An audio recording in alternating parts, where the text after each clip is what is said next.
Olá, estamos aqui dando início à nova série de vídeos, o Madipa Entrevista.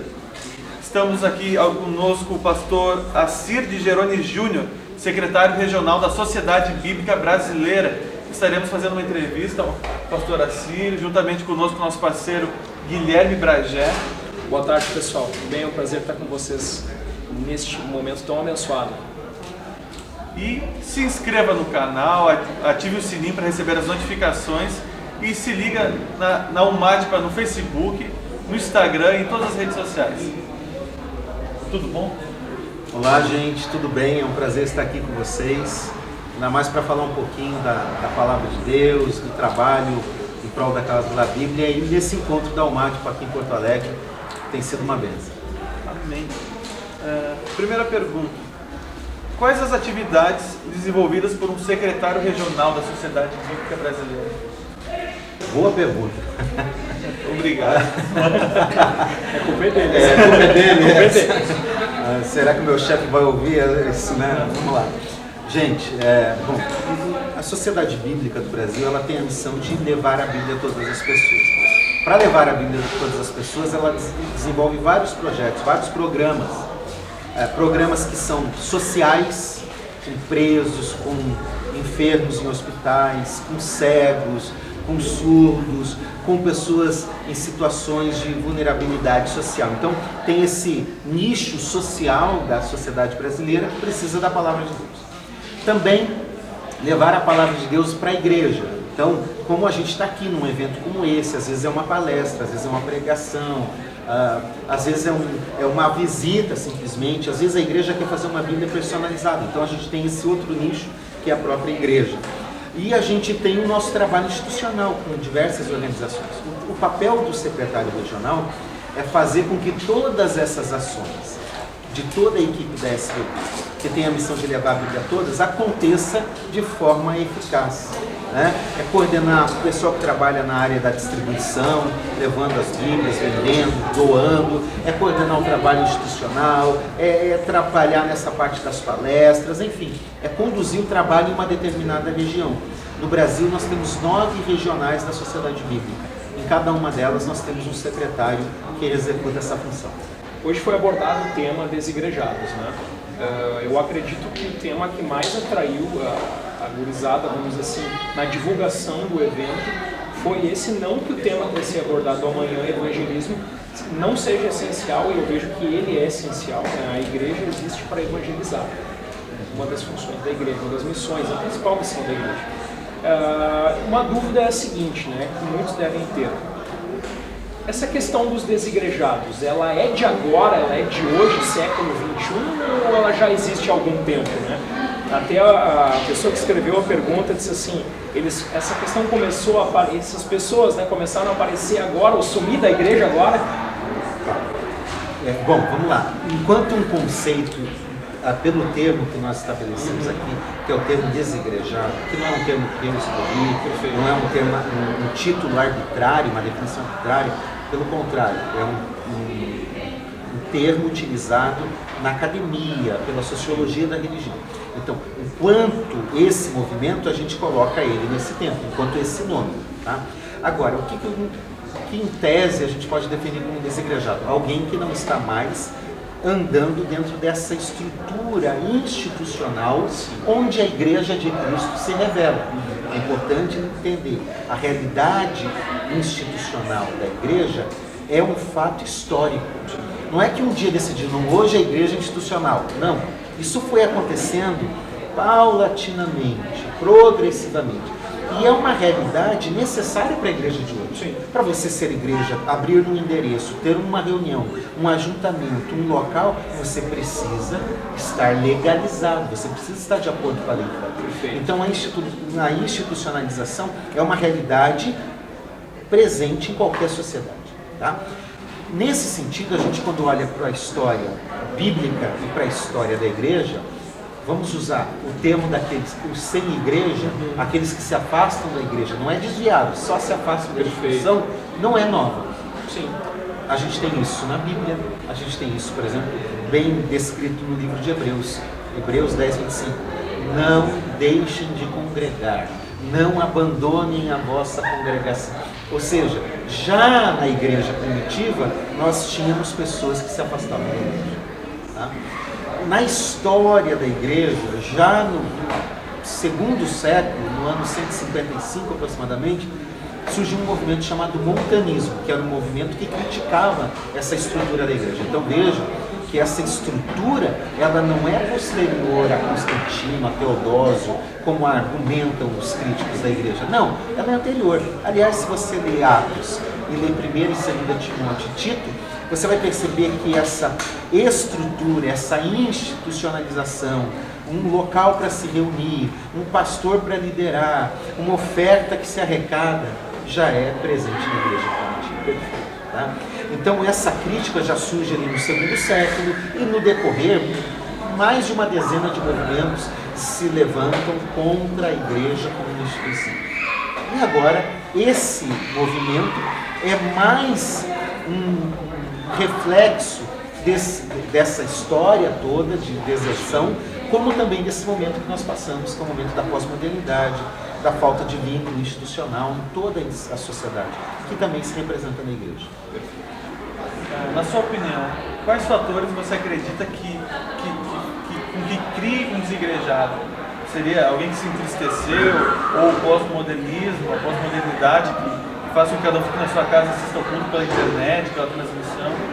Então, é difícil definir um aspecto, né? Porque quando você conversa com uma pessoa que se afastou da igreja, você vê um motivo. Com outra pessoa, você vê outro motivo, né?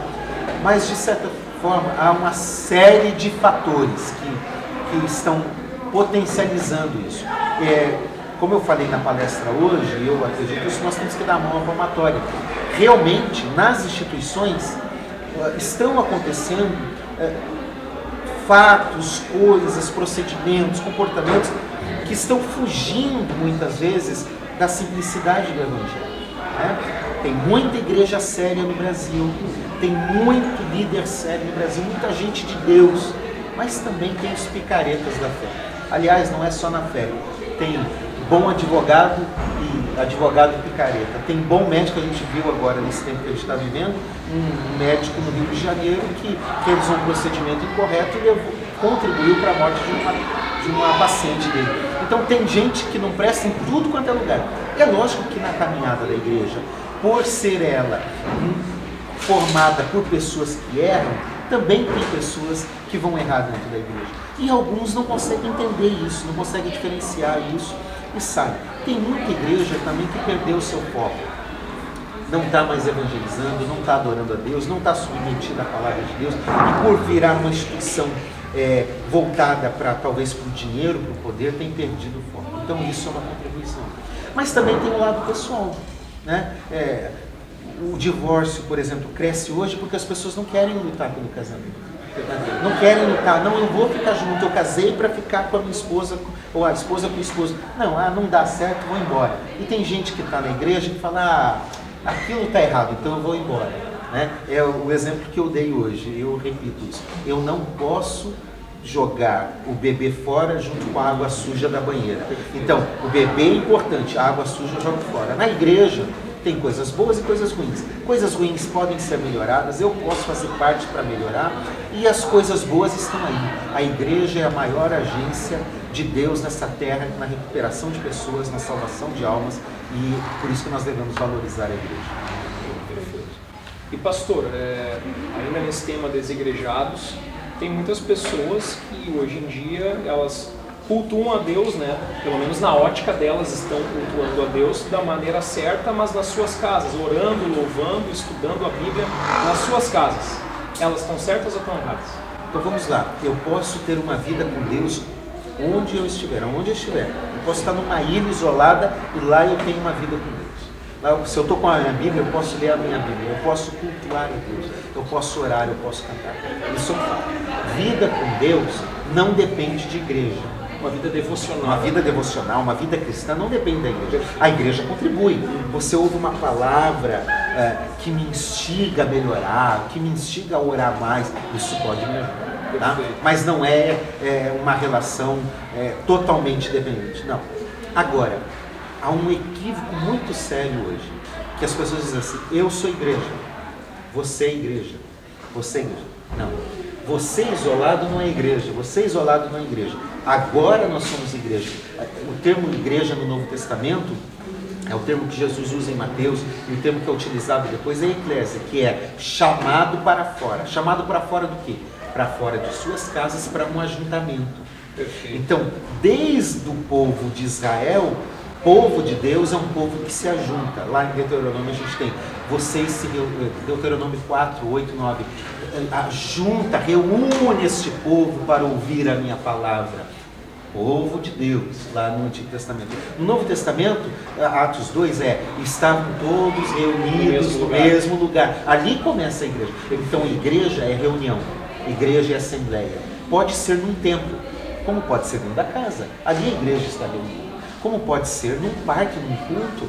Ok, é isso a igreja. Então, igreja é juntamento, ninguém é igreja sozinho. Então, se um desigrejado ele se afasta, mas, por exemplo, ele sai de uma denominação X, mas ele está reunindo com irmãos, orando, tudo bem, ele está representando a igreja, mas sozinho não. Aquele que se isola não faz mais parte da igreja, porque a igreja é o povo de Deus reunido. E então é tão importante a questão de nós nos reunirmos ou estarmos debaixo do guarda-chuva de uma denominação, vamos usar essa expressão, pertencer a uma instituição. Vamos lá. Primeiro, é importante estar no corpo de Cristo. A igreja invisível, não é a igreja institucional. Por quê? Porque é na vivência do corpo de Cristo que nós desenvolvemos os dons. Quando Paulo fala isso a Romanos, quando fala isso à igreja de Corinto, quando fala isso em Efésios e em outros textos bíblicos, ele mostra que é importante estar no ajuntamento, na assembleia, porque você tem um dom que eu não tenho, você tem um dom que eu não tenho. Então, quando eu estou no corpo de Cristo, eu consigo servir o corpo de Cristo. Somos edificados mutuamente. Edificados mutuamente, servindo uns aos outros, orando uns pelos outros. Aquilo que você é forte, eu sou fraco. Naquilo que eu sou forte, você é forte, é fraco. E assim a igreja, como corpo, se une. A mão não pode olhar para o pé e falar, eu não preciso de você. Não. Então, eu tenho que estar em relação, em relacionamento. Igreja é isso, é relacionamento. Esse relacionamento, esse ajuntamento, esse corpo de Cristo, ele pode se expressar sem problema algum por meio de um ajuntamento como este, na Assembleia de Deus em Porto Alegre, na Assembleia de Deus no Brasil, em qualquer lugar, numa outra denominação qualquer. Esse ajuntamento é importante. Agora, o que tem vários aspectos. Primeiro, as melhores amizades que eu fiz na vida foram dentro da igreja, dentro de uma igreja institucional. Não foi na minha casa sozinho, foi no meu relacionamento com a igreja. As doutrinas bíblicas são apresentadas para o povo de Deus por meio de um concílio, como nós temos na história da igreja, por meio de um ajuntamento de lideranças que olham para a Bíblia e falam, olha, a Bíblia está ensinando isso, vamos definir isso. Por quê? Tem leitura bíblica, Paulo nos diz isso, tem gente que lê a Bíblia para a própria perdição. Pedro disse que tem gente que estava lendo as Escrituras do Antigo Testamento e os textos de Paulo e deturpando o que ele estava falando. Então tem leitura bíblica que leva à perdição, porque não entendeu corretamente, não interpretou corretamente a Bíblia. Então a gente tem pessoas mais maduras, e aí entra os dons ministeriais. Alguns são mestres, alguns têm o serviço da liberalidade, o serviço da ação social.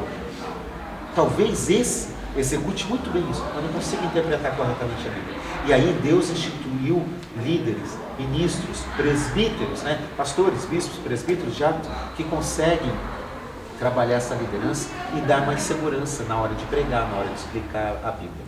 Tem muita gente usando a Bíblia de forma equivocada, e isso prejudica muito a igreja, Então, estar numa instituição faz bem. A instituição é perfeita? Não é perfeita. Mas a instituição é representada por pessoas que querem melhorar. A maioria delas. Deve ter uma ou outra aí que realmente está com um fim distante, desfocado do Evangelho. Mas a maioria quer fazer o melhor. E que, por meio da palavra de Deus, do Evangelho, de pessoas submissas a Jesus, a igreja, a instituição consiga melhorar e servir melhor nessa geração. Pastora Ciro, muito obrigado. Obrigado pela atenção. E o último pedido que eu faço, você olhe para aquela câmera, a câmera 2, dos estúdios Globo, de produção, Jacarepaguá, Rio de Janeiro. E faço um convite então para todos os jovens de Porto Alegre fazer parte da nossa instituição mágica, a Assembleia de Deus. Vai com a gente ou vai? Eu vou com o Gesiel. Gesiel, passo aí. A edição então. Voltamos os comerciais. Voltamos aos comerciais. Estamos aqui agora às 8h07. Faz um convite então, traz uma mensagem para os jovens de Porto Alegre. Convida eles para estar mais presentes nos eventos da Almática. Um dos aspectos que fortaleceu muito a minha caminhada de fé foi participar de um grupo de jovens, né?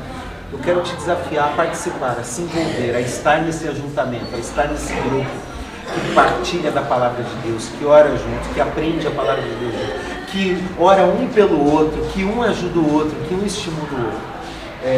Participe, se envolva, faça parte de verdade, trabalhe em prol da obra de Deus, do reino de Deus nessa terra. E uma forma é você se envolvendo na Almática, que tem realizado um trabalho bonito aqui em Porto Alegre, está contribuindo com o reino de Deus. Olha esse cultural teológico que nós realizamos. É um momento de reflexão, de um momento de aprendizado que vai abençoar a vida de muitas pessoas aí na caminhada. Venha, faça parte que você vai ser abençoado.